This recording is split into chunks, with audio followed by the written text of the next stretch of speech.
come up? You see, okay, there we go. Well, good morning, everybody.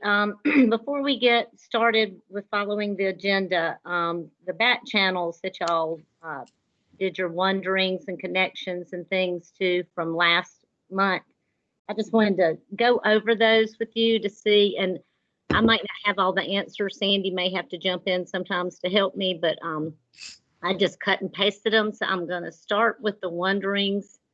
And I know this was year 1 and year 2 last time, so this may not be your questions, but if it is, I hope it answers it, or maybe if you didn't have it, now you have the answer. The first was about the MOA and competencies, and the question was, is there a best practice when holding data meetings to analyze data and make plans?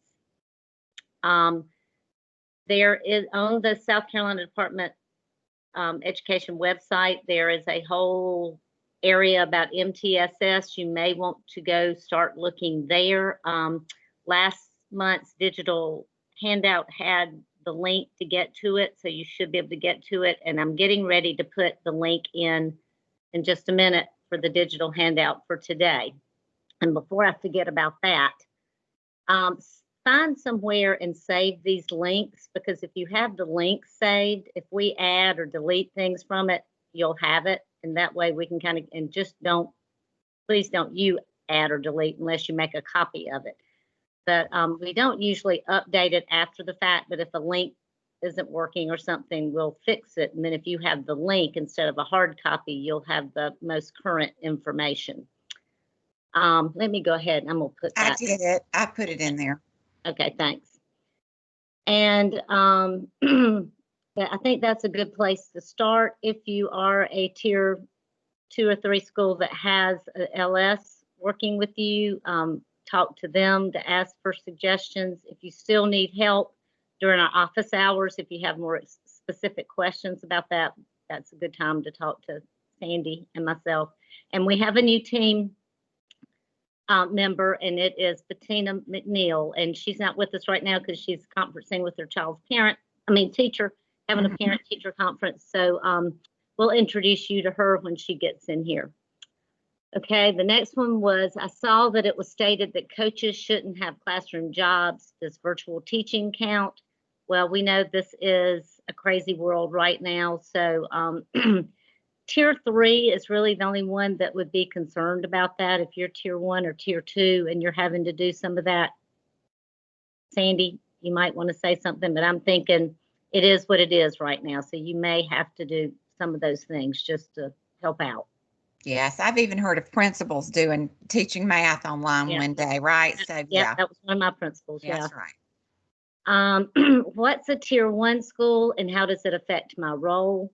A tier 1 school means you've got pretty good test scores, so your district had the choice, or your principal had the choice, if they wanted to use you as a coach or as an interventionist. There was something they had to sign and send in.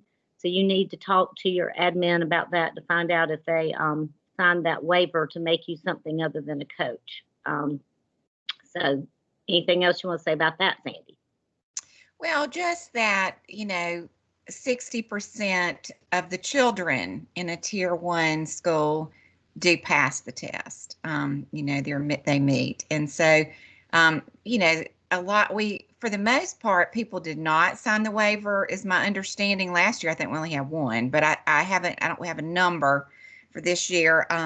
But that doesn't mean that they don't need you and they don't need a reading coach, because that's still 40% that didn't. Then there was some about structure, syllabus, and artifacts. It says in the syllabus, you mentioned school reading goals. Our school has none. Do coaches take the lead on this with approval or collaboration with admin and team? Well, as of the 15th of November, they were due to the state. Every school and district has to write a reading plan. So you would have goals on that reading plan.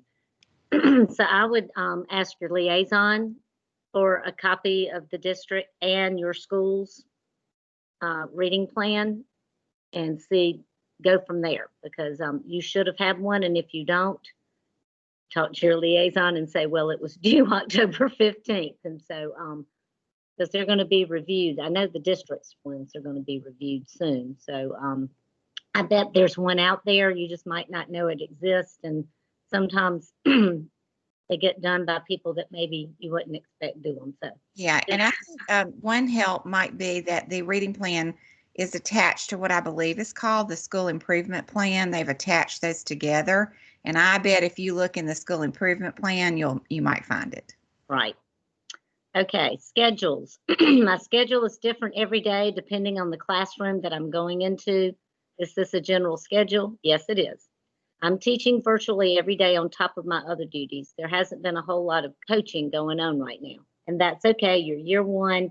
Build relationships, get comfortable, support the teachers in the best way you can. Just don't be their gopher. Don't let them start thinking you're the person that goes to make copies, that you're the person that you're their admin. Be sure you're supporting them by modeling read alouds or whatever you can do to help support, and just looking at their schedules to see if they're meeting the needs of the children, and just having good conversations and going into grade level meetings when you can, and just slow and don't freak out. But schedules are a wonky thing, especially when you're first starting. So do try to make one so you can see what is doable, so that you don't overschedule or you underschedule, because that'll be part of your artifacts that you're going to have is scheduling.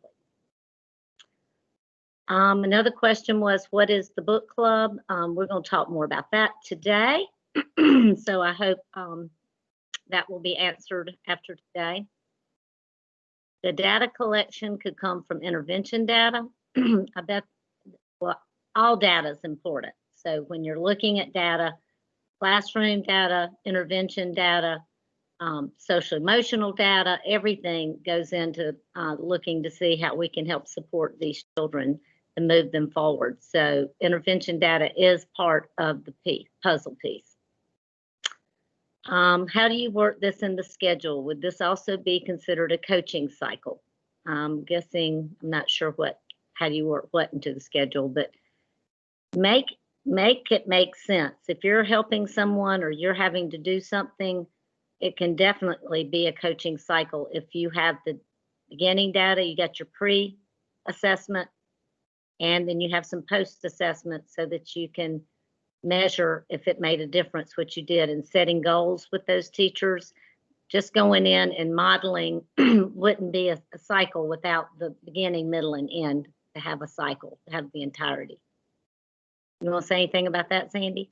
Well, I'm just thinking about one of our my module today, module 1, is going to talk about some coaching shifts from in person to online. You might be able to pick up some things today that will be helpful. Okay, we are working to purchase Saravallo's complete comprehension kits for 4th and 5th grades. Would this be a good place to work with for action research? That's year 2, so y'all don't have to worry about that. No. I noticed the allocation was reduced by almost $10,000. Does that change anything about our paychecks? That's an HR question. We don't do money. We just do training. No, I would think not. They out every year, so they've not gotten the full amount every single year. I think in the beginning they did, but the more coaches we have, the more they adjust that, and I don't think that will affect you at all. Okay. And is there a difference between reading coach and literacy coach? I'm going to say yes and no. It depends. If this course and the year 2 course will get you the Read to Succeed reading coach endorsement. There is a literacy specialist endorsement that you can also get from some of the universities around, but we as an agency do not do the literacy specialist training. We're just doing the Read to Succeed reading coach endorsement training.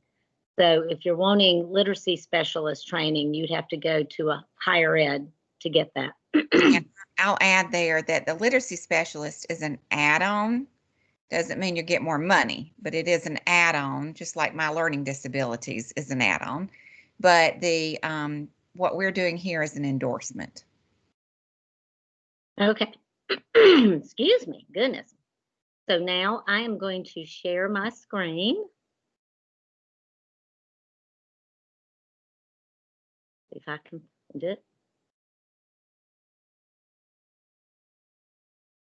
Okay, can y'all see that?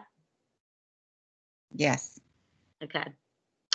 All righty, so happy October. On that digital agenda, you'll see at the top there are bullets, and Sandy and I've already signed in. Be sure that you're signing in. You open it up and sign in on it, because that's one way we're taking attendance. And we can also get attendance from the Microsoft Teams. We can go and download, which I'll do in a little bit when I stop my thing, just to kind of, I like to do it 2 or 3 times to make sure we catch everybody, make sure everybody's in here. I want to thank the ones that were having trouble attending, rescheduling, and getting help from your team, and be here, because it is so important that you're with us during these sessions, because it is virtual and we're not face to face, and we feel like it's already hard enough to reach and to share the information with you. So by being here and being totally 100% here is helpful. So that's why we tried to not make it an all day thing, so that we can be with you and then have some time if you need some one-on-one or small group time. So we appreciate those that made the adjustments to be here. So now we're going to start our family time.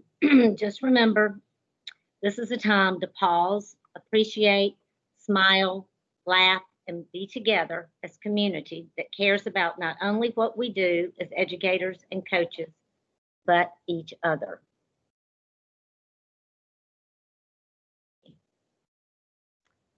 So I told you we have a new addition to our teaching team, and Bettina McNeil. That's like a glamour shot, my goodness. But she'll be with us soon. As I said, she's in a parent-teacher conference for one of her children, and so there we are.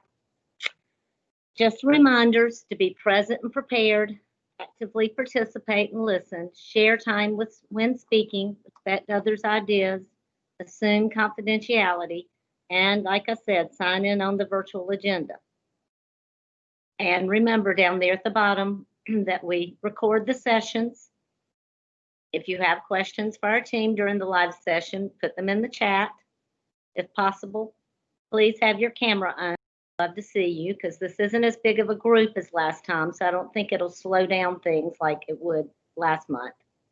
And be sure your microphone is on mute unless you were speaking, so that we don't hear your conversations with others in the room. Excuse me. So now we're going to have our social emotional check-in time. So getting touch with touch. So I'm going to set my timer for 3 minutes. Hang on. Timer. And when I tell you to go, what I want you to do is, first, you're going to stop everything and notice your current mood. Notice how you feel. Second, you're going to get up and move around in the space that you're in, touching lots of objects in your space. Notice how they make you feel. Pick one that feels like it matches your current mood, and then bring it back to the camera. After the timer goes off, you're going to hold your object up to show on the camera. So I'm getting ready to start the timer now. Move around, touch as many objects in your space.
Got about 57 seconds.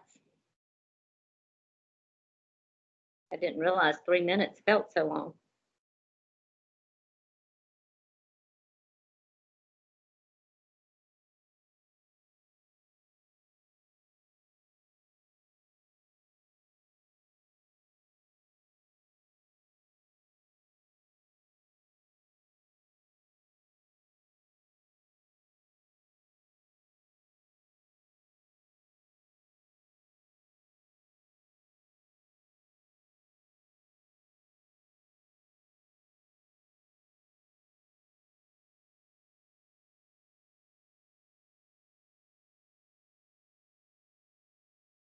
Ten seconds.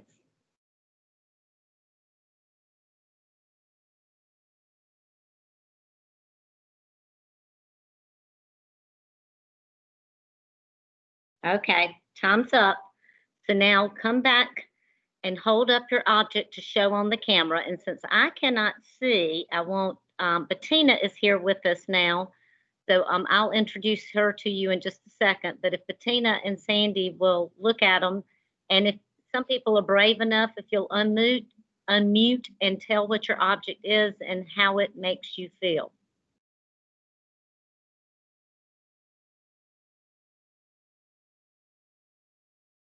I have my thermos of cold water, and the reason I chose it is because I am cold right now. My room is freezing cold. All right.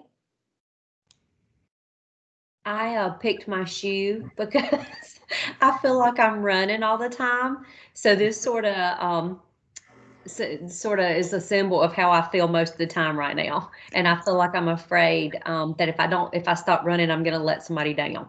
Oh, okay. No. Give yourself some mercy. Let's have about 2, 3 more. Coffee Yep. makes me happy. You don't even have to explain that one because I've got No. mine right here. I have Halloween or bust, fancy Nancy, because obviously I'm ready for a little break, a little 4-day weekend. Oh, nice. Good. Anybody else?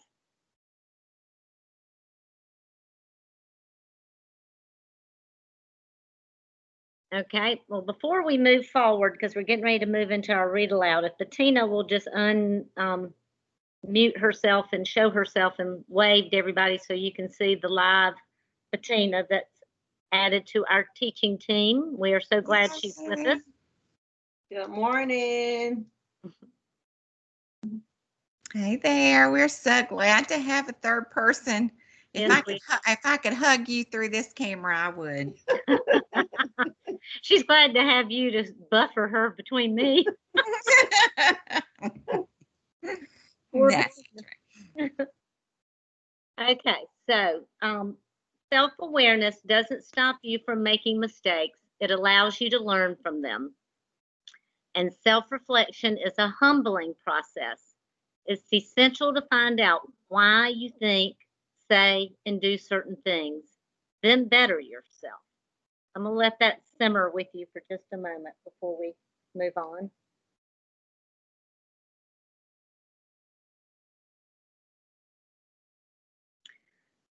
We showed you this slide last month. In each session, we want to begin by touching upon our own social and emotional needs through activities like the one we just did as a way to become more in tune with our own self-care. We encourage you to think about ways you can help foster a strong social and emotional climate with your teachers too. Perhaps some of the activities you might want to try with your teachers. Again, in South Carolina, we follow the CASEL competencies, and CASEL stands for the Collaborative for Academic, Social, and Emotional Learning.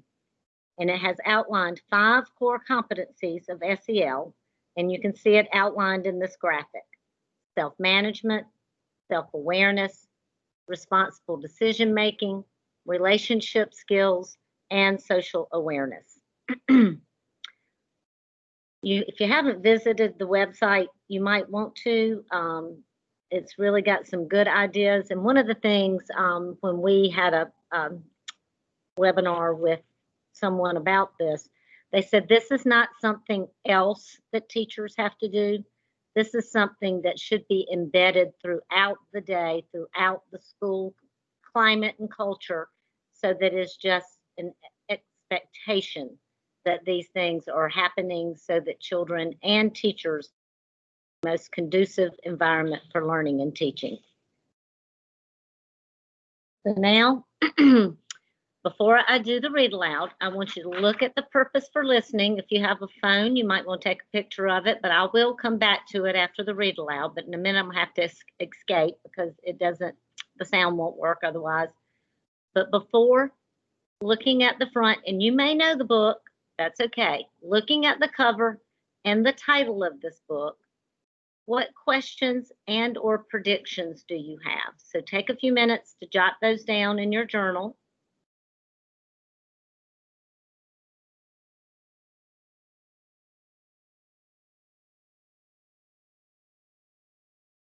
And then as you are listening to it, make connections with the ideas in this book and your work as a coach. That's all I want you thinking about while you're listening and looking at the story. And then we'll come back to the after, so you don't have to worry about doing that yet. Just think about what your questions and predictions are now. And as I get the book ready, you will make connections with the ideas in this book with your work as a coach. I have to unshare, I think. It's a laborious process. Oops, wrong one.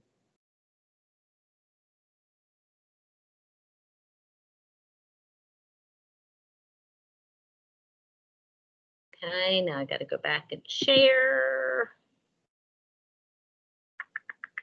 Where are you? There you are. Okay. Share. Include. I hope that's right. If it's to the right or to the left, I don't know which way. I think it's to the left. Okay, well, it was already on. Okay. Okay. Can y'all see this? Yes? Yes, sorry, had my mic off. Yes. Yes. Yes. Ah, dadgummit.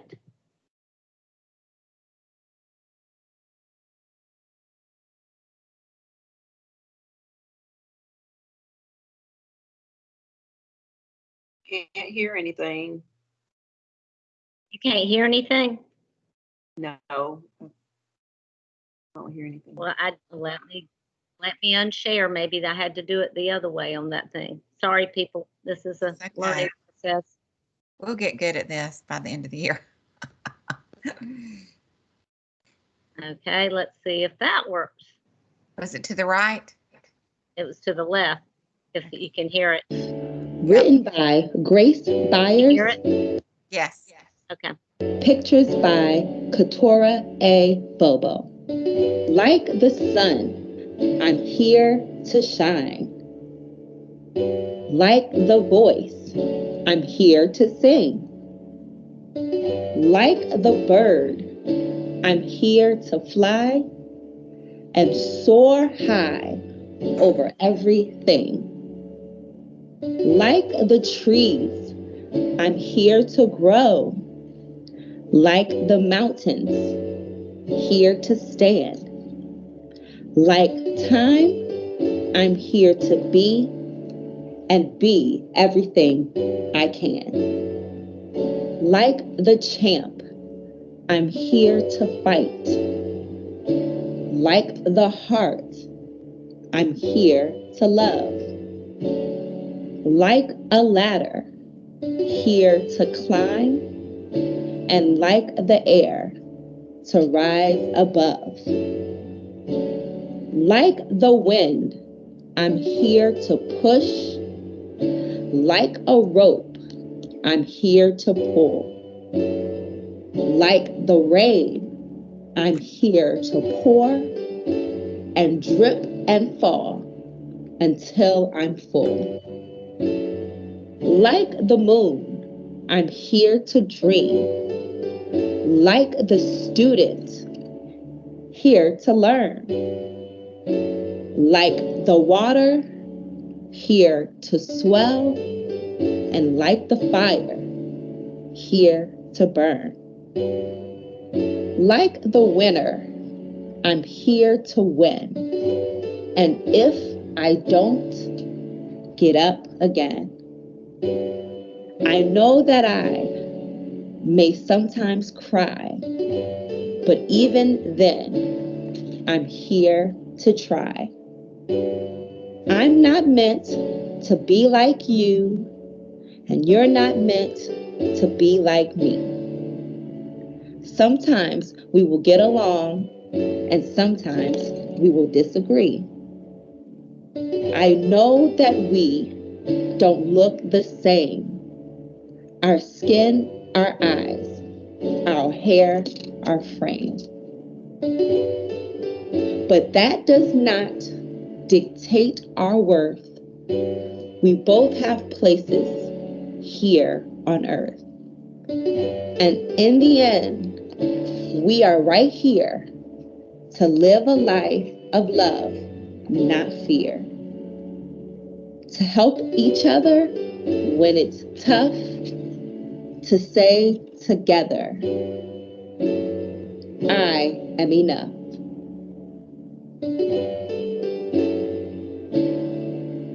Thank you so much for reading with us at Power, Academic Strength, and Conditioning.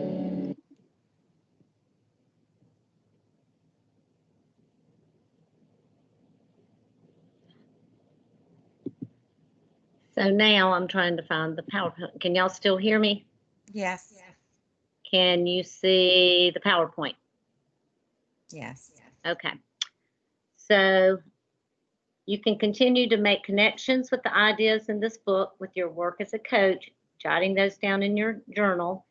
And now think about how can you relate the theme/message of this story to your coaching work. I'm going to give you just a few minutes to kind of simmer in that. And then I would love for a few of you to just unmute yourself and tell me what you're thinking, because I definitely saw the runner in there.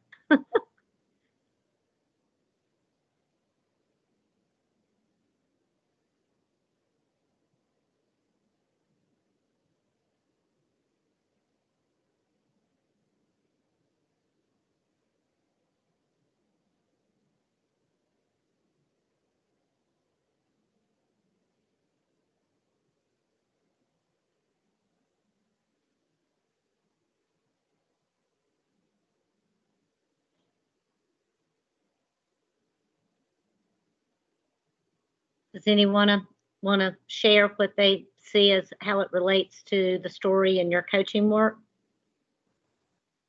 It made me think about how there are a lot of different needs around us that we're trying to fill in this role.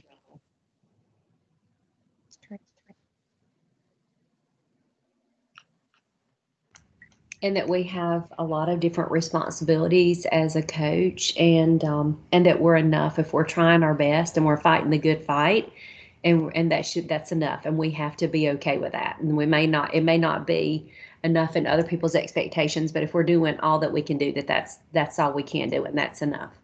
That's right. I was also thinking like building the teacher's confidence, just knowing that they're enough, as a coach, helping them know that they're confident in their teaching or to be confident in their teaching.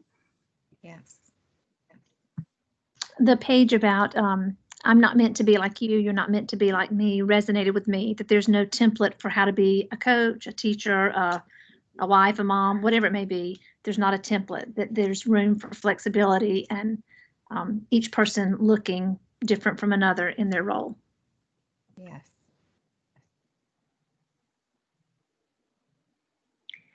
I just want to share, I sent this to someone the other day, and I just, sometimes you find good stuff on Facebook and sometimes not, but this just said, reminder to everyone that your best doesn't mean pushing yourself to your breaking point. Your best means the best can do while being the best you. Get enough sleep, give yourself breaks, listen to your limits. Your best is better when you're happy and healthy. And I really think this family time and the social emotional learning, we really need to embrace this, that we have to give our own selves grace. We have to give the people we're working with grace, and the children and the parents. It's everyone. We've really got to take a deep breath. And yes, we need to be intentional. It's not saying we're going to give up, but we have to be realizing that people may be going through things that we don't have any idea, and we're going through things that they may not have an idea that we're going through. So.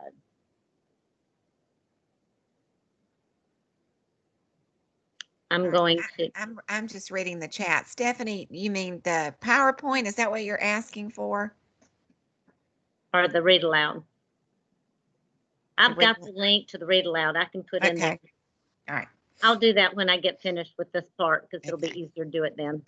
Okay. All right. The quote that you just read. Oh, okay. Yep, I can do that. Okay.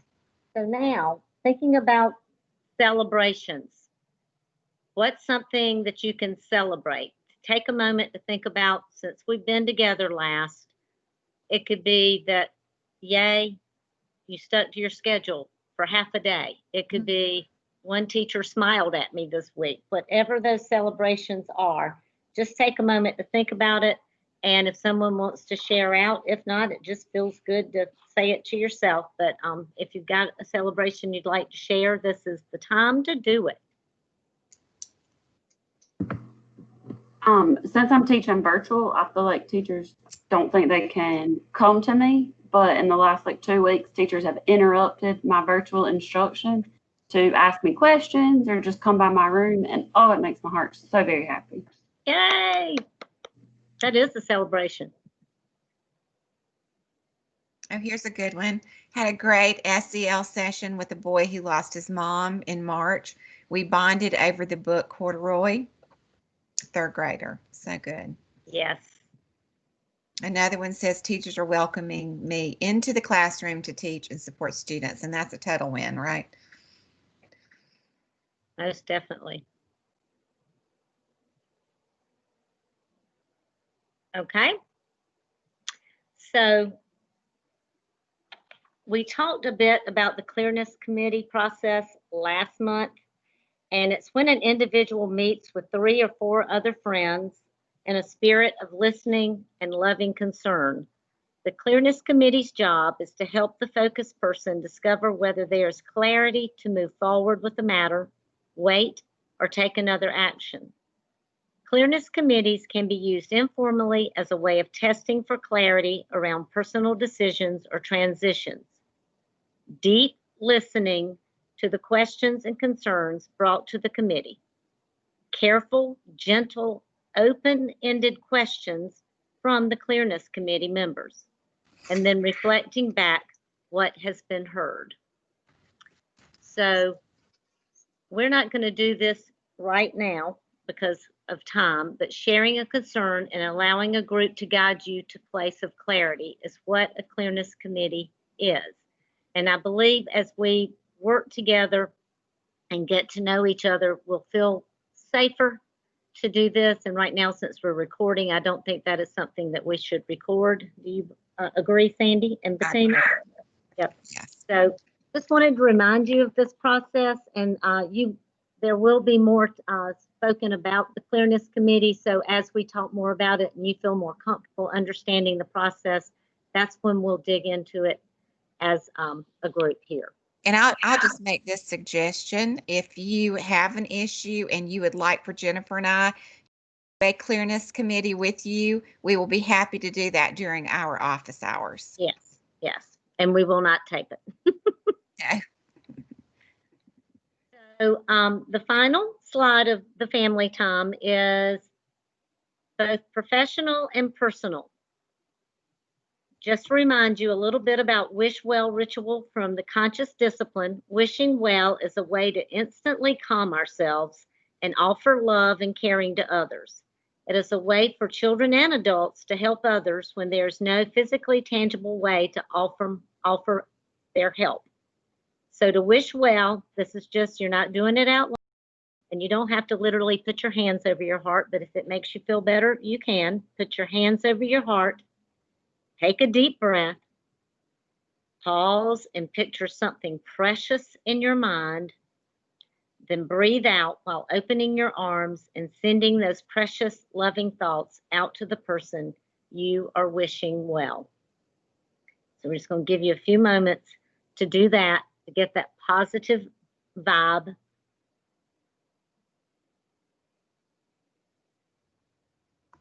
And then I'm going to get out of this.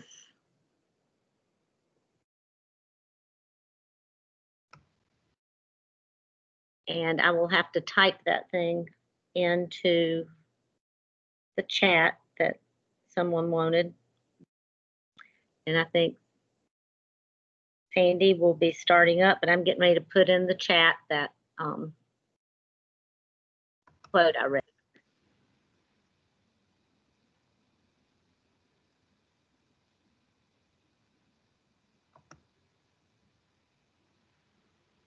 All right, so Jennifer, can you see that?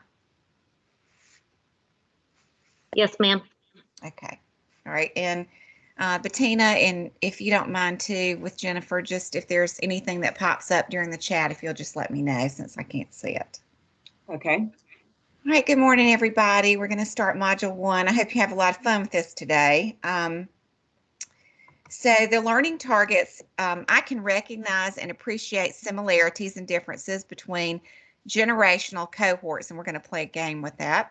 And then I can name an adult learning theorist. I can define pedagogy and andragogy, big words.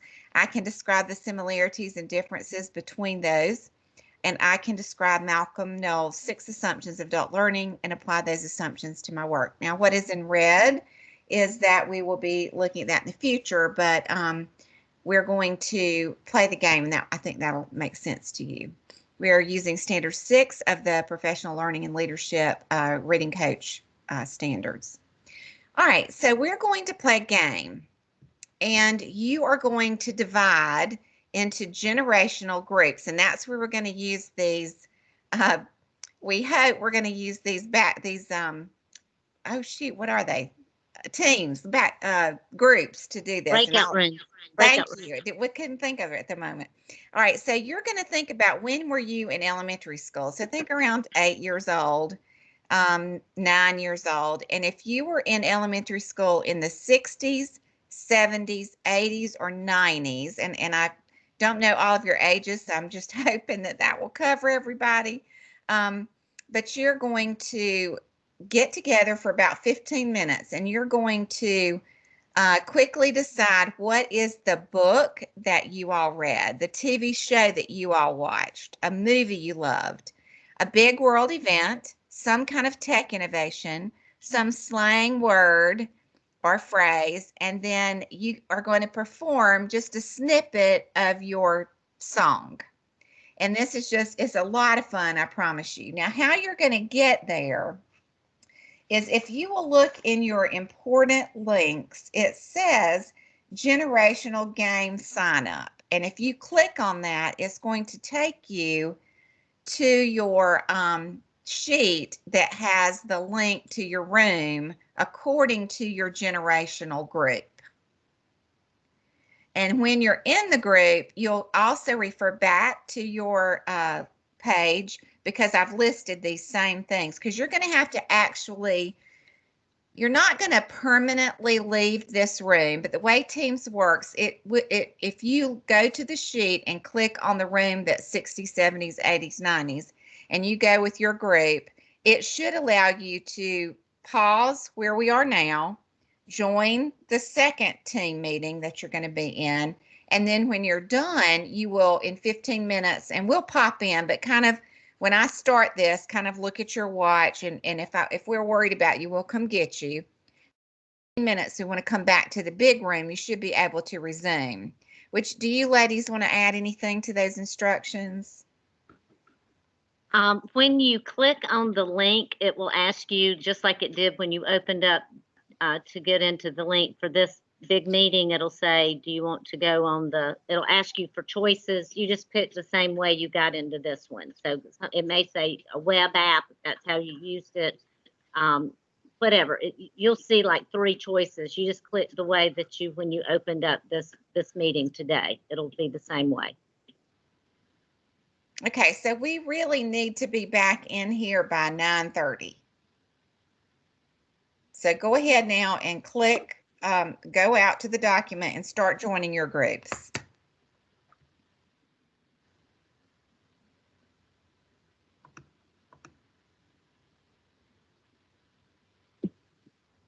Sandy, did you want me to go to a group or should I just hang out here for a little bit? You can go to a group if you want to. It's up to you. Okay.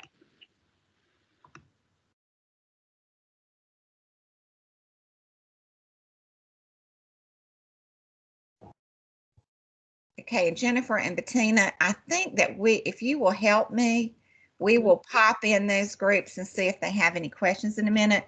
So I'll do, let's see, we have 60s, 70s, we have 4. So I'll do the 60s first, then I'll jump into the 90s, and Bettina, if you'll do 70, and Jennifer, if you'll do 80.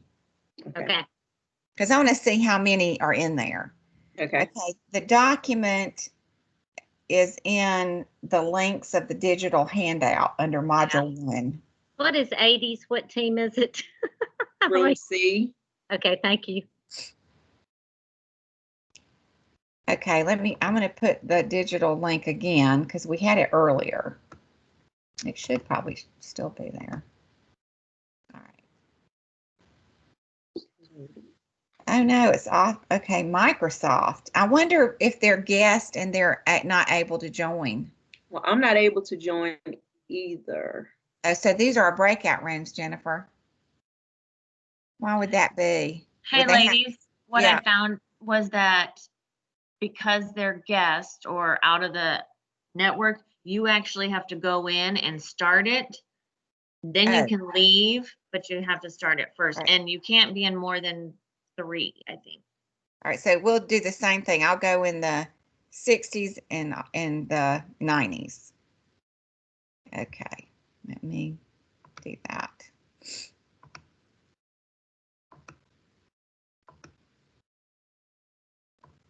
All right.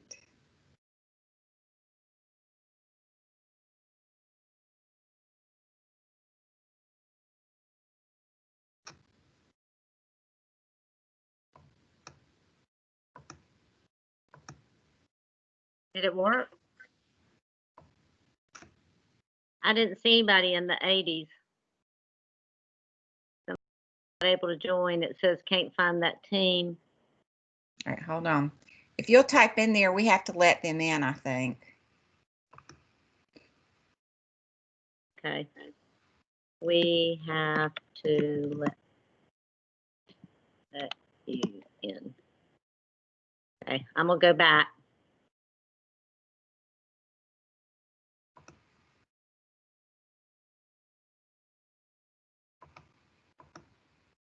All right, that isn't working either. All right. This is so the reason why I'm afraid to try WebEx breakout sessions with my teachers. I've been wanting to get the nerve to do that, and I'm scared to death to do it. Well, we knew that this could be a rough Oh, time. yeah. And I think WebEx is the same way, trying to do the breakout sessions with it.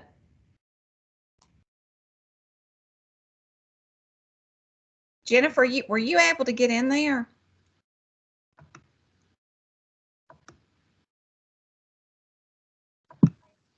Mine keeps telling me it wants me to use the app, and I don't have the app. I just have the web browser too. Okay.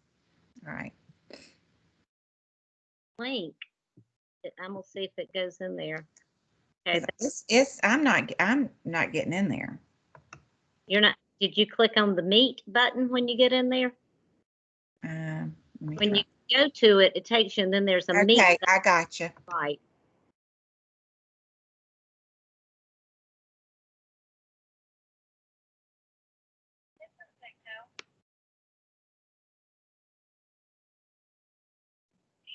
it's bringing me right back here again too every time. Do you click on the Meet button in the top right when you get in there? Or So does it when I not? click the link for the group, Did you click on the word that says here? yes, Okay, and when you do that, it takes you right back here to us. it asks me how I want to join. Yeah, and then you say, how did you join before? Let's see, hang on, let me do it again. It says this link needs to be opened with an application, Microsoft Teams, or choose another Okay. application. You And have my, okay, yeah, and I choose open link, and it brings me right back here, and it asks me, do I want to open it in a browser? All right, so when I went in those two rooms, there wasn't anybody in there. yeah. Yeah, I didn't have anybody either. 80s group says this link can't be found. Okay, if you're in the room, share it in the chat box. Well, once I leave and go to that room, I guess I could come back and do it, couldn't I?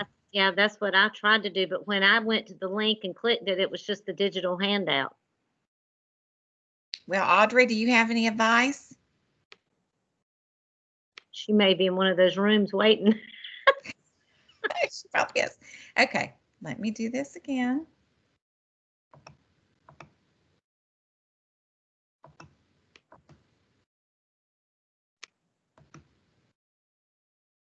We may have to manually add their emails. Like if somebody will put, like the 60s, if they'll put their emails in the chat, we can put them in there and invite them that way. And so forth. Like at the 80s, if you were the 80s, put your email, put 80s.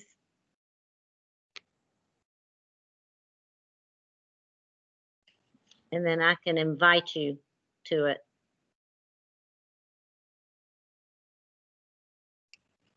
Okay, 70s is Fonda.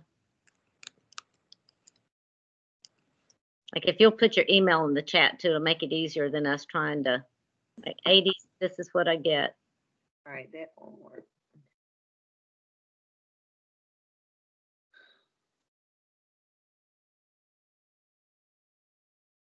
Okay, we're getting some 80s.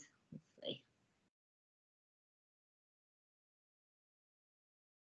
It's moving too fast.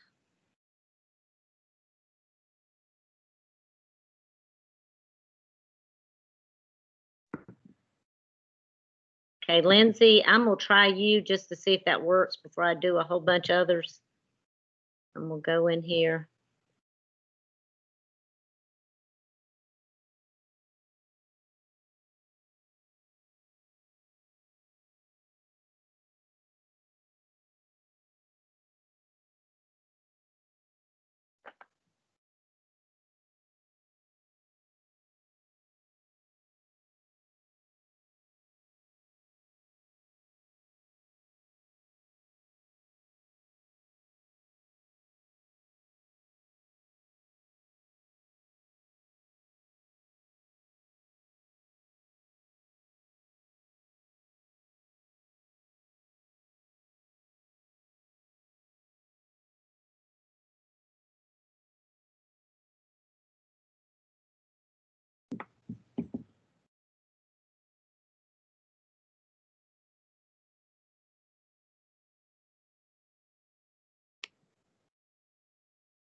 Okay.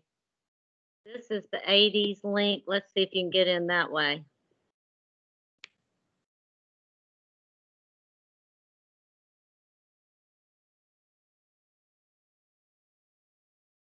And the only other thing I can think of is they may just have to go out of this one and go into that one.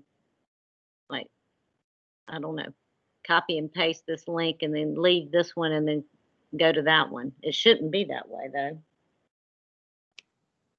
I'm gonna go to the 80s and see if anybody's there. Okay, I got D going. Looks like, what do we need now? Should I help What- get started? How did you get it going? I put the link for D in the chat box, the 90s, and they're in there. Okay, I put the 80s link, so let's see if they're in there. 70s. Yep. All right, so the ones that are left in here, what do y'all need? 70s. Okay. Let me look, because it's going to be over to my left here. So that would be group C, right? No. So Tina just put it on in That would be there. B, group B.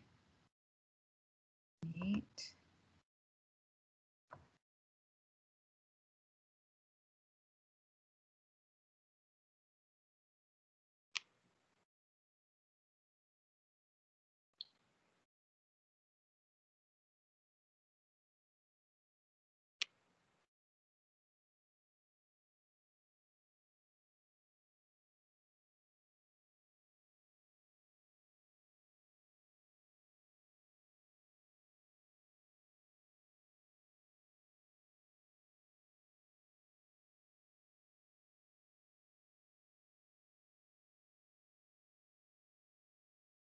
Are we all in the 70s meeting or who's left in the original?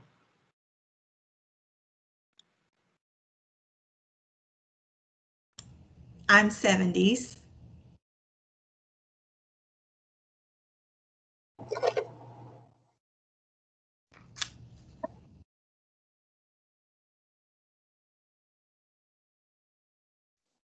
I'm 70s. Am I in the right group?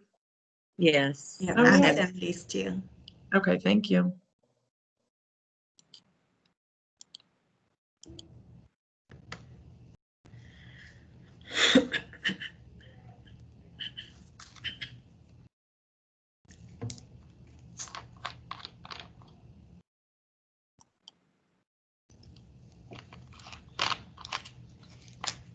But now I don't remember what all we were supposed to be looking for.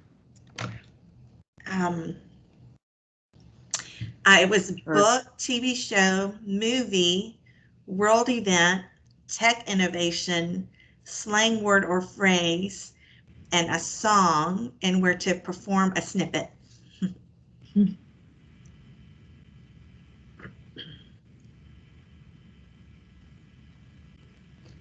TV show, one that comes to mind is Magnum PI and Little House on the Prairie. Those come to mind. Love Little House on the Prairie. Me too. Also love the books. Yes. So what would be a slang term?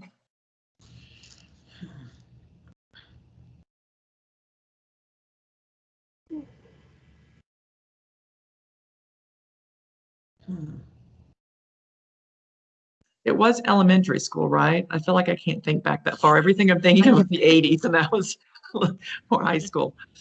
I'm thinking of a tech innovation. I remember we bought this video game from Radio Shack, and it was like a tennis match, but it was just, yes. you know, like one little line for the Yes. racket and a little thing for the ball. Yes. And that was like incredible. It was like magic, right? Yeah. Well, I remember the same thing. The video stores boomed like at the Yeah. end of the 70s. So you could go in and pick VHS or Beta, and it was like such a big deal that we could watch movies. Yeah. But yeah, a lot of changes.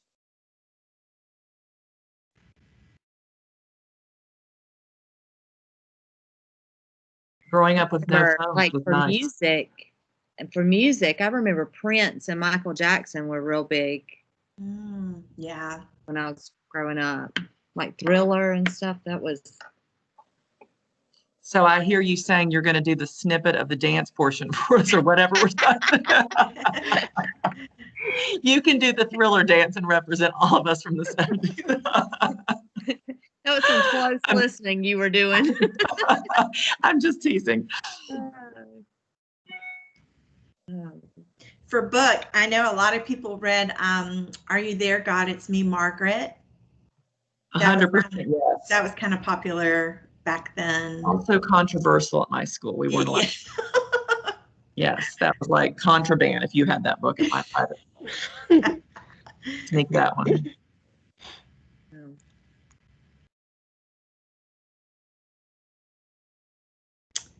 Movie Star Wars. Is that when Star Wars came out about that? It was in the 70s. Yeah. I was in elementary school when it came out. And then it's just kept going and going. Yeah. I remember my brother having all the toys. I remember collecting the glasses from McDonald's. Mm-hmm. You know, you go to McDonald's and you could collect the series of glasses with Chewbacca and Han Solo and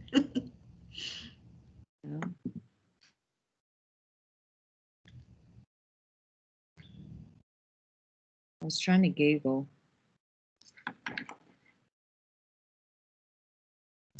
world event. I'm thinking of when it was during Carter's presidency, I think, when the hostages were in Iran. I don't remember exactly what year that was, but I think it was like around that time. Mm-hmm. And there was, I do remember a gas shortage because of that. Yeah. I can remember sitting in the car with my parents in really long lines waiting to get gas. Yeah.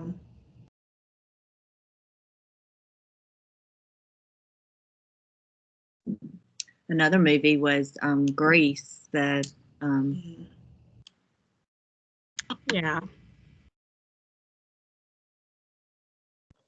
And the Iran hostage situation was 1979, November 79. Started, and then went to January 20th. When was Apollo 13? Oh, yeah.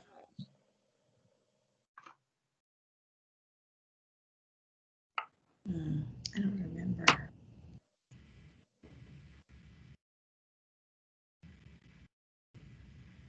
$1970.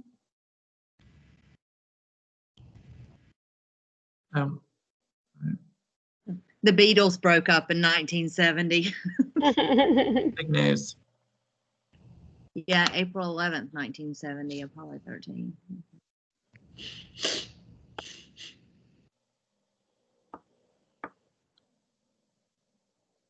I'm curious about a slang term for the 70s. I cannot remember. I can't think of anything. When I looked it up, Can You Dig It keeps coming up and Far Out.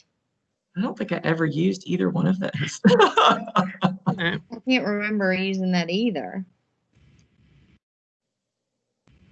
Your mama. But see, I don't think I used slang in elementary. It probably would have been more high school, you know? Mm-hmm. Yeah.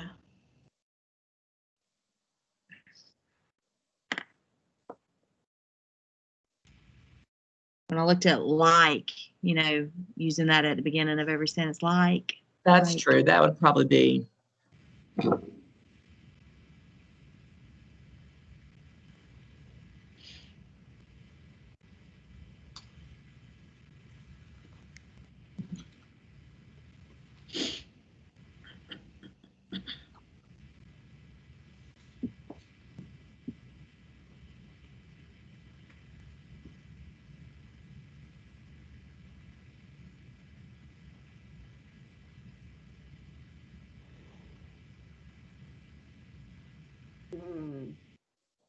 What time did she say we were going back? At 9:30, but it's 9:31. Okay. And we were supposed to create some kind of presentation, a slide or something on Padlet or. Oh, heaven. Okay. I don't know that we're going to have enough time.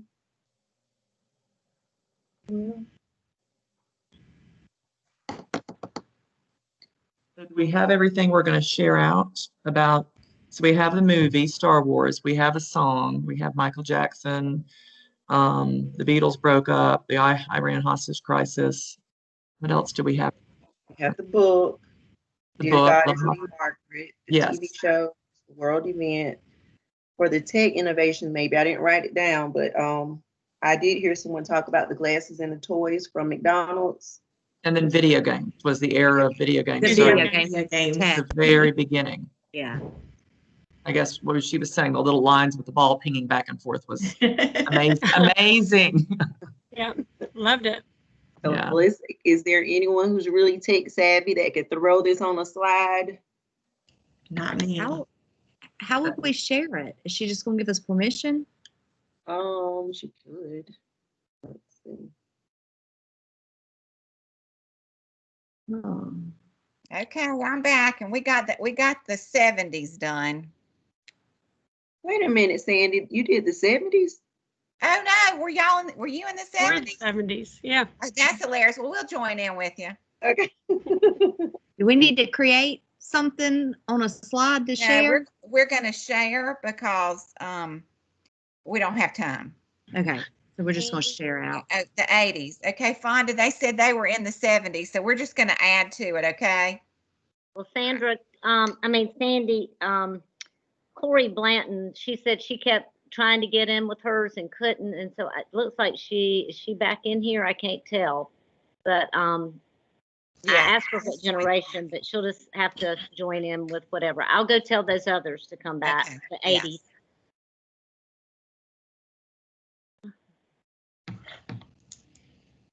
Well, we're gonna get it done. It's just gonna be sporadic here for a minute.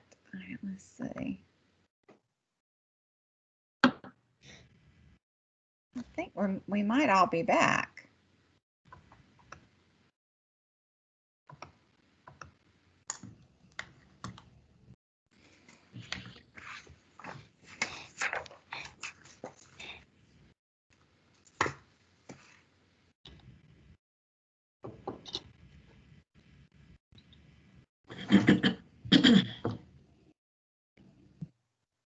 You want me to go check all the rooms to make If you don't mind, yeah, so we can get everybody back in here.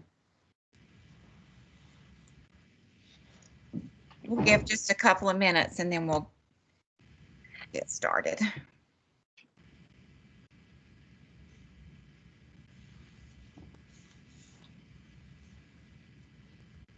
Fonda, we were in a room, but I don't know what room we were in. Obviously the wrong one. We must have been in solitary confinement. Well, I'm kind of wondering now if those of us that were the other 70s just stayed in the main one together and y'all went out into a room. That's I'm what, wondering okay, now. that's it then. Okay. So 'Cause do we we have not have, food. do we have any 60s? I remember going in that room to begin with and there wasn't anybody. I just want to make sure we don't have any 60s. And Sandy, Stephanie put in the chat, thanks for not giving up on breakout rooms. It was really nice to get to talk and see each other. Yes, it is. It's so nice. Well, and I'll just share with you that, you know, we have been asked to use Teams, but I know a lot of them are using Zoom because the breakout rooms are just so much easier to do. So we're going to keep trying, but if not, we may have to rethink the whole thing. And Teams is getting a Zoom-like breakout, but the department hasn't added it to their Teams yet. Yeah, it's just problematic all the way around. Zoom works so well, but now Zoom has a time limit, and we can't fit everything in 45 minutes hardly. So, all right. So, did we have any 60s?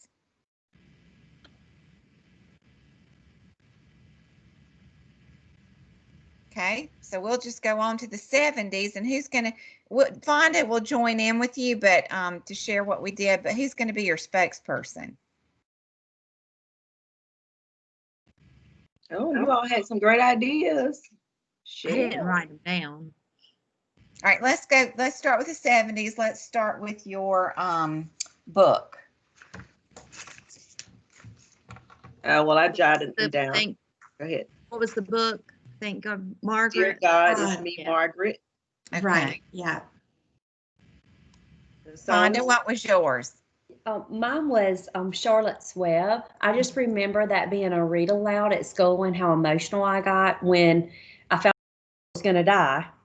and that Wilbur was going to be made into bacon. And I just remember how emotional that made me.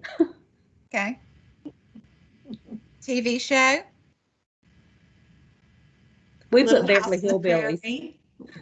What was yours? I'm sorry, Little House on the Prairie. Oh, I love that. Yes. I put Beverly Hillbillies.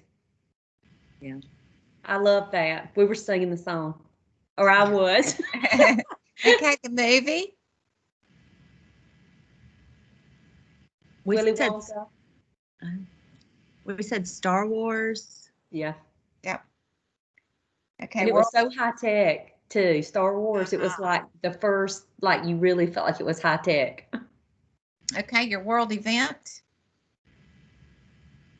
We said the hostages during Carter's administration, the Iranian hostages. Yes, that was a big deal.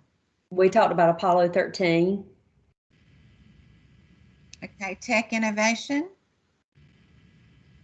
Computers.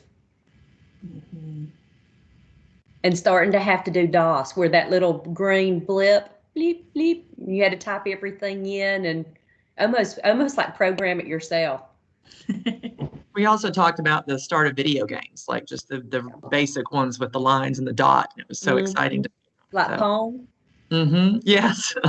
Do y'all remember AOL, You've Got Mail, and then the AOL would be like, "Nee," when it was connecting?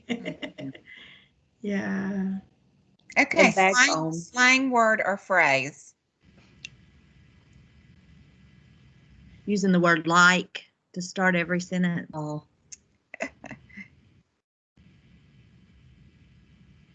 All right. I And forgot how what you said. about your song? Oh, Bridge Over Troubled Waters, which is sort of fitting for today. What did y'all put? We talked about like Michael Jackson and Prince being big back then, Thriller and Purple Rain and those. Listen, I just have to say the 70s have the best music ever. Yes. True. I agree. All right. Okay, so now we're going to do the 80s. And if you'll just, who will be the spokesperson for the 80s? Anybody volunteer?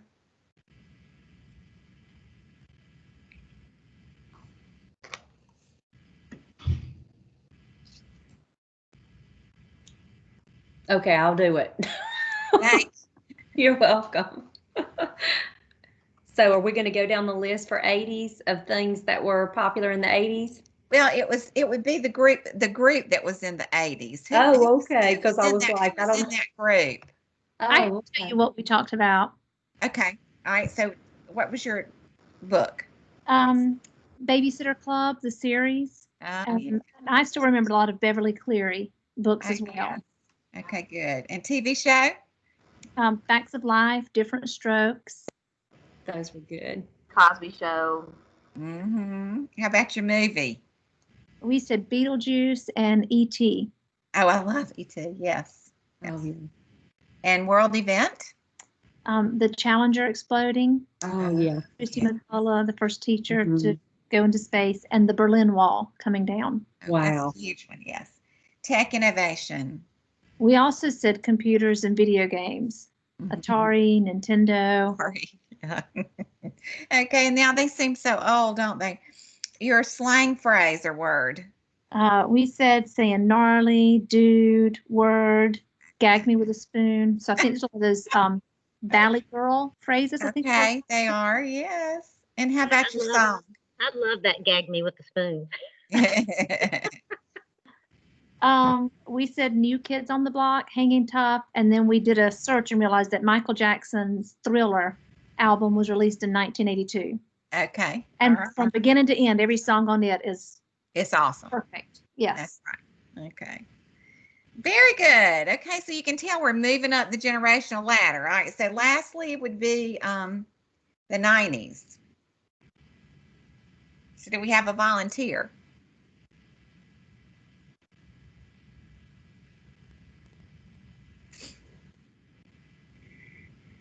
I can do it for us. Okay, great. What was your book? So we also said the Babysitter's Club for the book. For TV shows, we said Full House and Rugrats. Okay. The movie Home Alone. Oh, yeah. Let's see. World event was the Hubble Space Telescope launch. Yes. Tech innovation, we did AOL, the instant messenger, and then we also talked about the bag phones, car phones coming out. So, let's see, slang word, as if, and then talk to the hand. Yeah.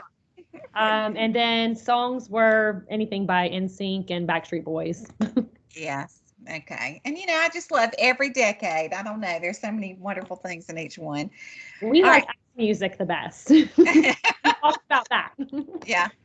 But it's interesting about generational cohorts because this is actually something that when you get more time that you really might want to do with your staff because it's a lot of fun. And when you do it in person, you can get in little groups. And if we had, all morning, you could have created a presentation and put your song and let us listen to some of it and that kind of thing. There's just a lot you can do. And I'm going to go ahead and share again because we're going to do an article. Actually, I don't think I need to share with you. I think I can just tell you. If you will look in Module 1, Important Links, we're going to read the article, Synergy in the Schoolhouse. And if you will click on that, I'm going to give you, let me look and see what my notes say. I'm going to give you 10 minutes to read the article. And then I want you to take a few minutes after you read the article to reflect in your journal. So I'm going to give you a total of, about 15 minutes. And then we're going to come back and share. And then after that, we will take a break. But here's what you can do. You can just mute your camera, mute your microphone. And when you get through reading and reflecting, just come back on, and then all of us will know when we're ready to start. If you have any trouble now, let me know. But the article, Synergy in the Schoolhouse, is in your digital handout under Module 1.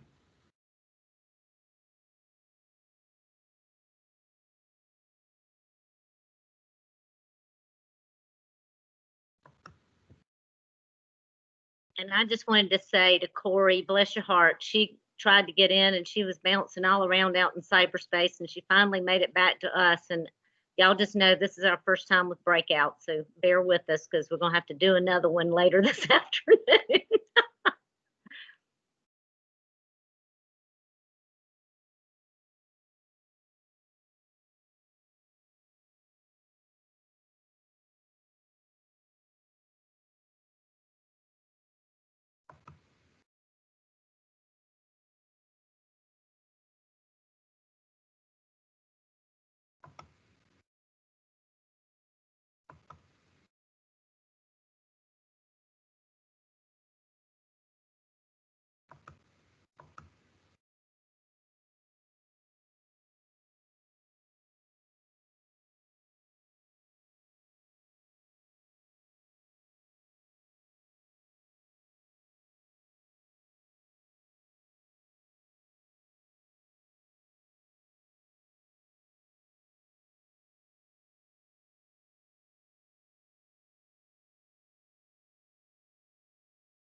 All right, if you've had time to read the article now, would you take some time now, a few minutes to reflect and come up with one aha and one I wonder?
All right, so if you would do me a favor, if you would come back and open your camera and just let us see that you're back.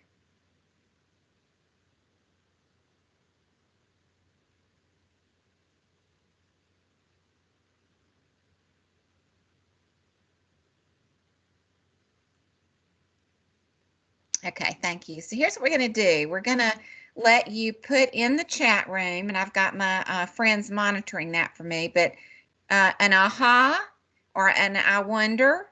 And then if anyone is brave enough and would like to unmute and share, we want to take, this is an important concept, and we want to take a few minutes to get some of your reactions.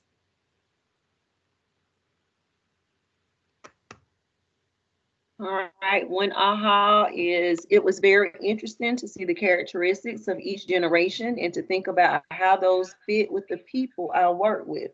Understanding generational characteristics can help us to understand one another. All right, another aha, understanding basic and underlining factors of generations will be helpful in coaching approaches. A wonder, will some of the changes brought about by the pandemic lead to some options for creating workplace choice, since education has often not had many workplace choices? Oh, I love that. Mm-hmm. I wonder how much our administrators have looked into this concept. And then an aha, generation Gen Xer. Another aha, current teachers and parents actually have the same wants and desires for our students. An aha for me was me beginning to explore and being mindful of my health stereotypes and perceptions of generational groups so I can effectively work with others. My wonder was, how do we create this change at the systemic level? Well, and you know, that's a great point. I think that until I was exposed to this article and this game as a part of the year 1, year 2 team, I had not really given it much thought other than I knew people were different than me, right?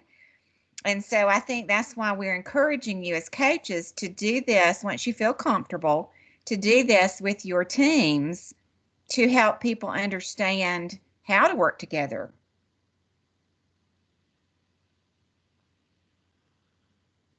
Anybody else like to open up and share?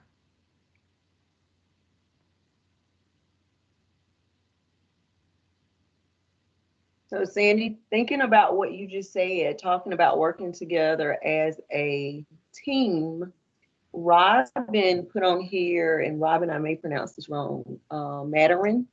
I teach at a Mandarin immersion school. So we have Chinese teachers working with American Caucasian teachers. So we have not only a generational gap, but cultural gaps too. And the Chinese teachers are from China, Hong Kong, Taiwan, and Malaysia. So they may speak Mandarin, but their upbringing is very differently.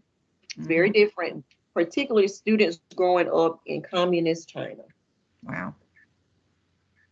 So that's not just age and generation, that's culture. And I think that I love the fact that we are asking these questions because they've always been there. We just haven't thought about them enough and had open discussion. Any of y'all have older parents? My parents are 86. You talk about some generational differences. It just shows up all the time. And, you know, I like the fact that we said people delay retirement. There are different reasons why we have so many different generations in a building. And I don't know if you've noticed it, but I go in some buildings and there are no older boomers or anything. And then I go in other buildings and half of them are. So anybody want to say something about anything we've talked about with this?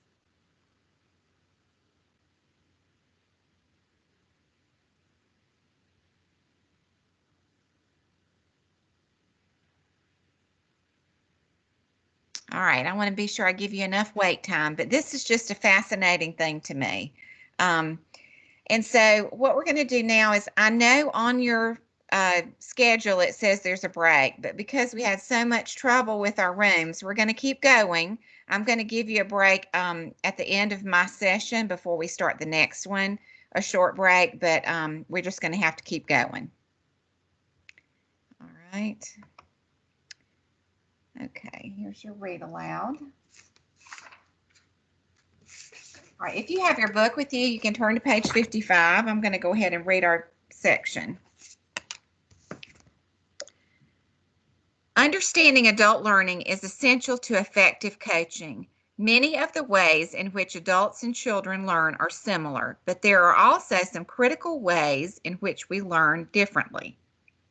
And the conditions for our learning need to be modified in order to support us. One of the most obvious differences between adults and children is that adults simply have lived longer and have many life experiences. For those of us guiding adults in learning, it means we have more to work with, more starting points, and perhaps more things to undo. What is essential is that we understand that we're working with what previous experiences, knowledge, and competencies, beliefs, and interests someone is bringing to a new learning space. Then we can build from those or be mindful about attending to them. It means that we don't meet our adult learners as if they were blank slates. Of course, children are not blank slates either, but they have fewer fixed ideas, and they are often more malleable. Most adults have come to believe that experience is the best teacher. In order for us to extend learning, we need to understand what experiences someone has had, and then we need to create more meaningful experiences for learning. We also have to accept that people can only be where they currently are. All right, so take just a second, and in your journal, I want you to write down how you connect with Aguilar's assumptions on adult learning. I'll give you 2 minutes.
Okay. Malcolm Knowles is an adult learning theorist. He brought the most attention to this adult learning theory. He outlined some assumptions and some principles of adult learning that are still widely endorsed today. He is well known for using the term andragogy, the art and science of helping adults learn. And according to Knowles, andragogy is very important for us to consider. He is an American educator that was born in Montana. He grew up in Florida. He went to Harvard. He got his MA and PhD at the University of Chicago. And he has published over 230 articles and 18 books. But for some of you, this might be very new. I know that it was for me. So what is andragogy? I'm going to give you a minute to read this slide.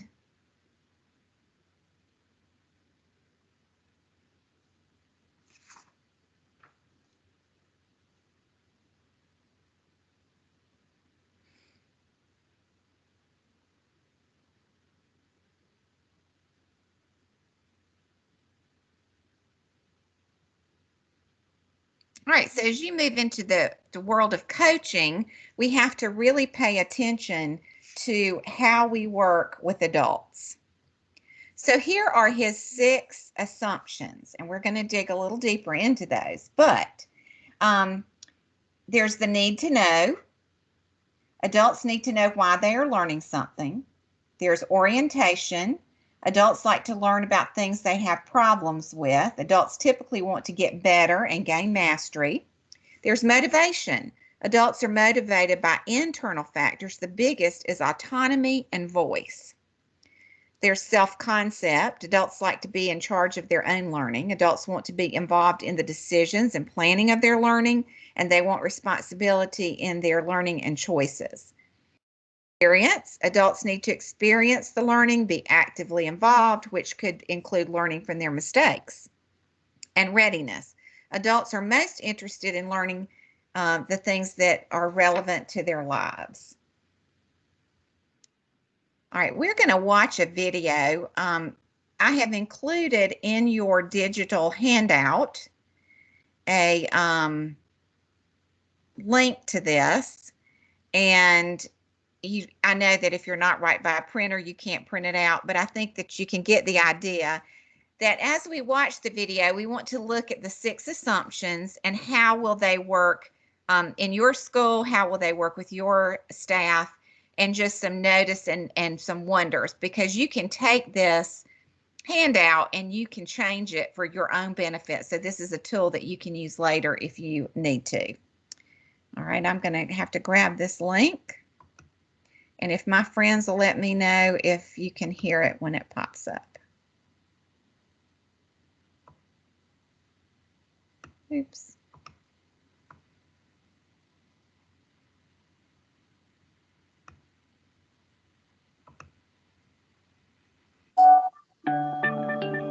We can hear it. Yes, ma'am.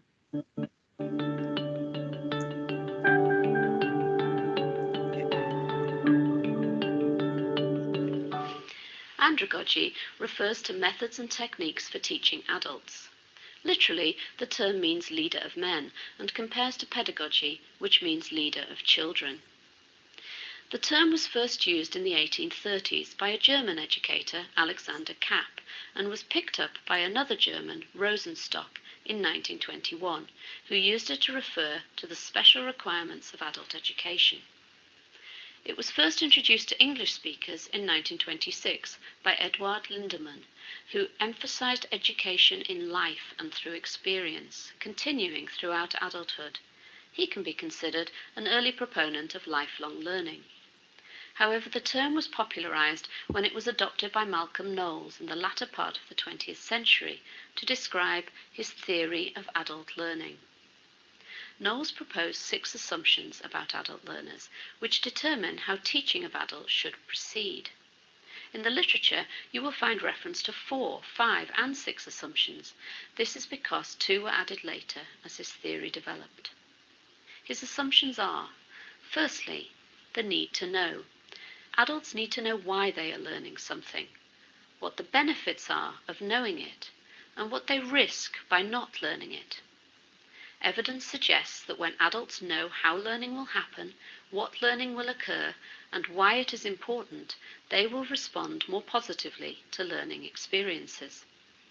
This leads to a need to include adults in deciding what it is they learn and setting goals and plans for their learning. The second assumption is self-concept. Adult learners have a self-concept of being responsible for their own decisions.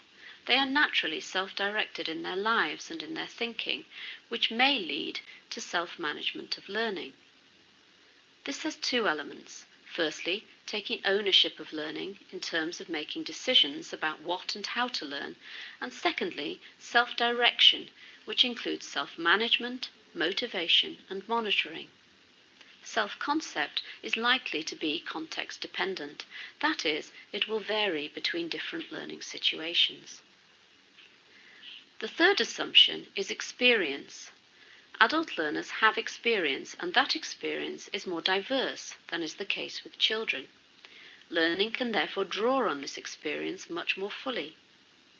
However, adults may also have ingrained ideas from this experience, leading to bias or single-mindedness. Adults tend to associate experience with who they are. Their identity is defined in terms of what experiences they have had. All of this means that learning needs to be associated with existing knowledge and learning activities situated in real experience. Learning should be active, constructive, and collaborative, and learners also need to recognize that sometimes unlearning is required. The fourth assumption is readiness to learn. Adult learners need learning to be timely and relevant and focus on what is useful in their particular context and situation. Pratt identifies two dimensions along which adults vary in different learning situations. Direction is how much assistance is needed and is a factor of the learner's competence in the subject area and their general dependency. Support is how much encouragement is needed from others and is a factor of their commitment and their confidence in their ability to learn. The fifth assumption is orientation to learn. Adult learning is life-centered and focuses on tasks and problems rather than on subjects. So learning needs to be contextualized, and experiential learning is most effective. Kolb proposed an experiential learning cycle where learners have concrete experiences of the here and now. They observe and reflect on those experiences. They generalize from those experiences to develop concepts and theories, and they then test these generalizations in new situations. Finally, the sixth assumption is motivation to learn.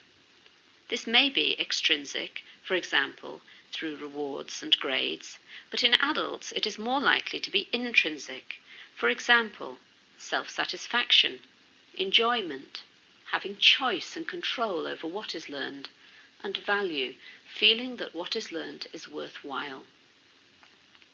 All of this contrasts to pedagogy, where Knowles argues there is an assumption that the teacher leads and makes key decisions, that learners are dependent, with natural dependency decreasing from childhood to adolescence, that learners' own knowledge and experience is not considered important. Knowledge comes from teachers and textbooks, that readiness to learn is focused on what they are told they need to know, that learning is subject-centered, and that motivation is extrinsic, focusing on good grades and pleasing others. Knowles characterized andragogy as a process model of learning. A facilitator considers the activities and steps needed for learners to acquire knowledge and skills, rather than a content model, such as pedagogy, where the teacher decides on what will be taught and how it will be presented to the learner. Knowles' work has its critics. Some argue that the assumptions do not apply equally to all adult learners, who are a diverse group with a huge range of backgrounds and experiences, or even to any one individual all of the time. For example, self-direction can be affected by fear. Lack of confidence can create dependency and reduce motivation. and not all adult learners have a clear view of what their learning direction should be. Others argue that Knowles creates a false dichotomy between adult and child learners, arguing that children have experiences that shape their learning as well, and benefit from contextualized, experiential learning. It can be argued that andragogy is not so much a theory of adult learning, but a framework for good teaching. Later, Knowles did adjust his position, acknowledging the need to look at which assumptions apply when looking at a particular learning context, rather than looking specifically at the age of the learner. The andragogue, he argued, even if starting from a pedagogic perspective, will try to move to andragogic practice as soon as possible. This approach can be applied regardless of the age of the learner, and suggests that andragogy could be viewed simply as good teaching practice. The model described by Knowles, while drawn from assumptions about adults, may actually represent principles of facilitative teaching practice as opposed to traditional transmission-focused teaching, rather than applying solely to adult learning. All right, let's go back to our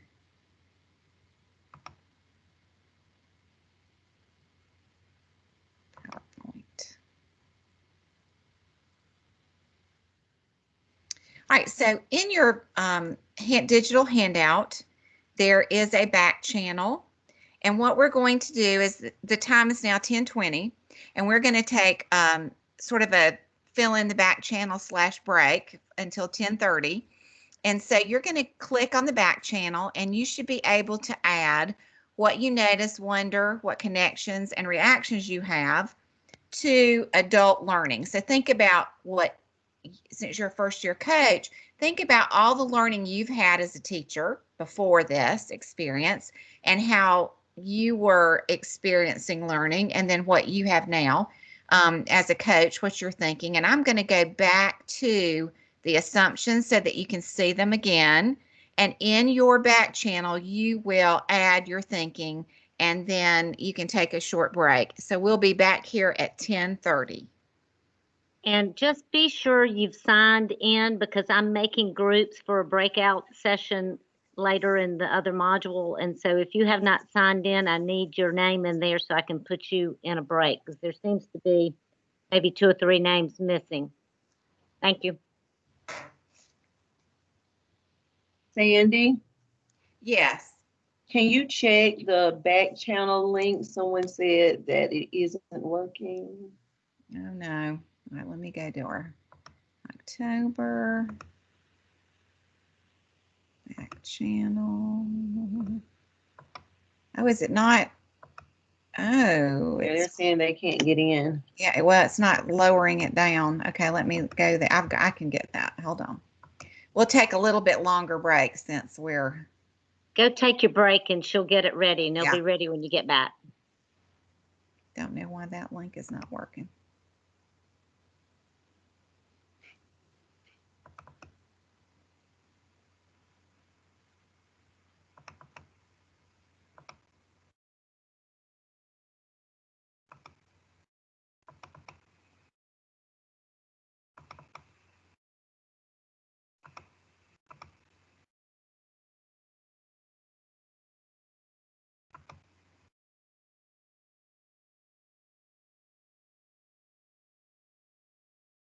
Okay, there's some people in there.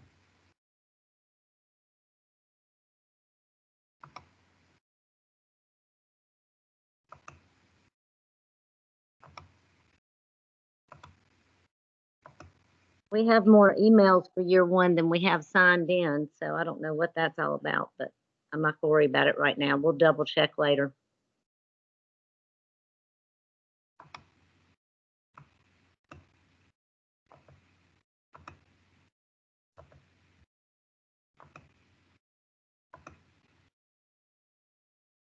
Bettina, if you'll check on there now, I believe I just added another link.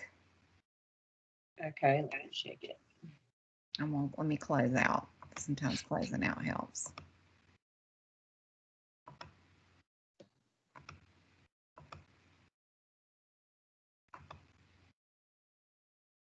Just let me know if you can get in there.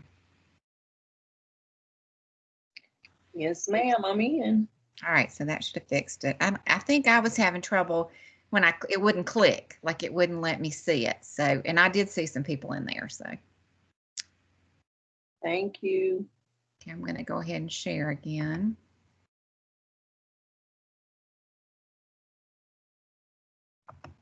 Well, I think I am.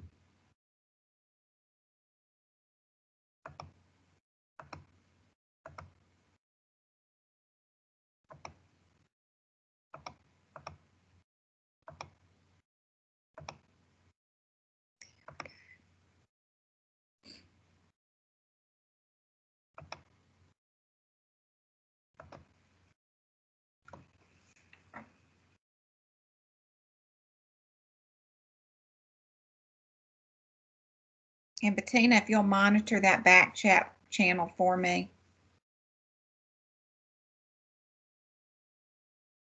Okay. Well, because I can't leave this up there and see it at the same time. Okay, no problem.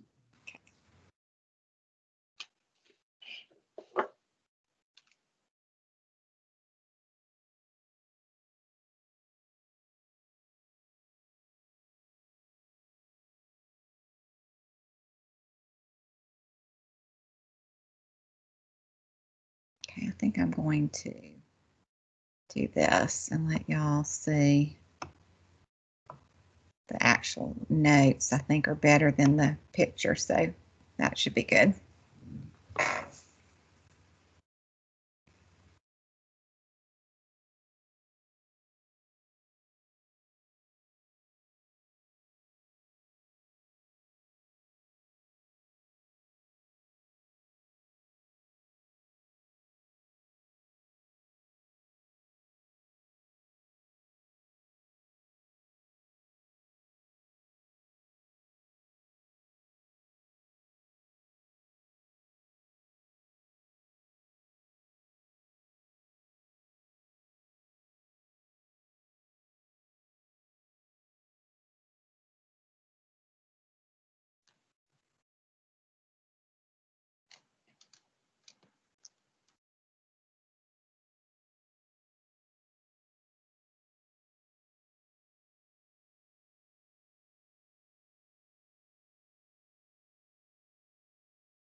And for those of you that are still here, I know one of the things that we hear a lot when we're in the field is that teachers don't get choice about the professional learning that they experience.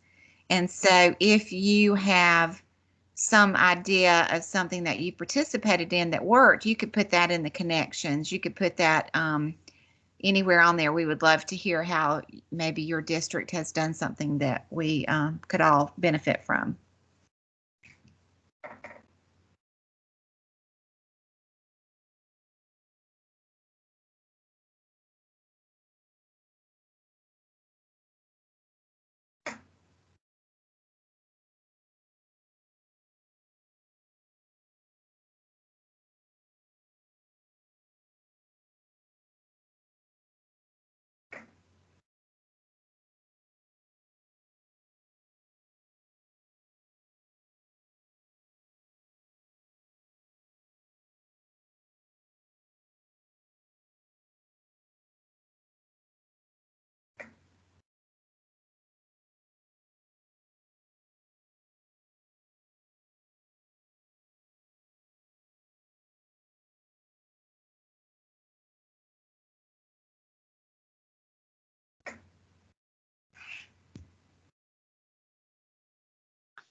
All right, thank you for putting all these great ideas. I did switch over, Bettina, to look.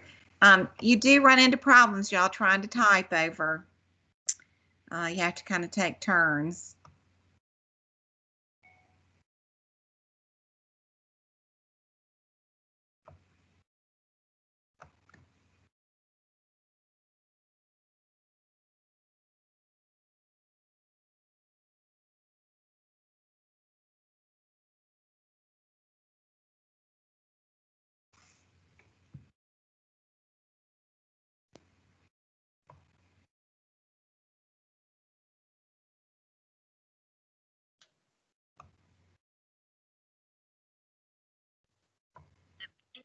Henderson and Tiffany LaCroix finally get in? Because I see they said it wasn't still working, just making sure.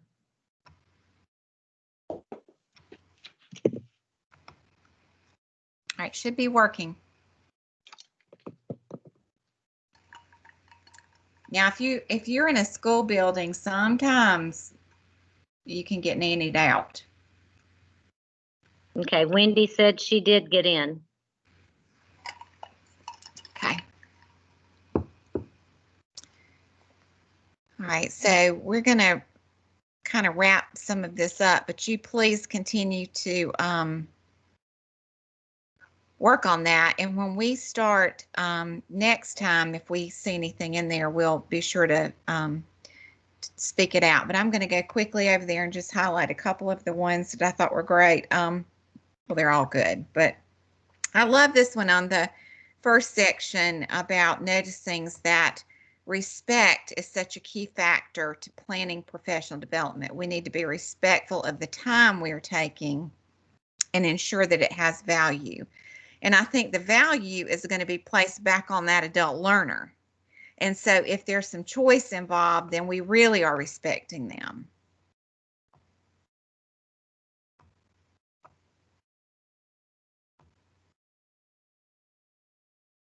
And I think most of the comments are very similar. Okay, so please continue to add to your chart if you think of something else. Okay, so our closing thoughts are from Aguilar, which we'll be using her all year long. So problems of change are problems of learning. People can only be where they are. Every human being is on a path from one place to another. And it is important to find out both where people have been and where they are going. We all enter the work of equity and justice from very different starting points. So we want to let her thoughts sort of close out our thinking from today. If you don't acknowledge progress, you lose people's trust. Adults have had a lot of life experiences that affect how they continue to learn. Adults must feel safe. Adults want to be the origin of their own learning, and they want to control certain aspects of it. And adults want and need feedback. Over the next month, recognize and reflect on generational differences and adult learning assumptions present in your coaching work and school culture. Thank you very much. Okay, I'm going to stop the recording just so it's not so long, and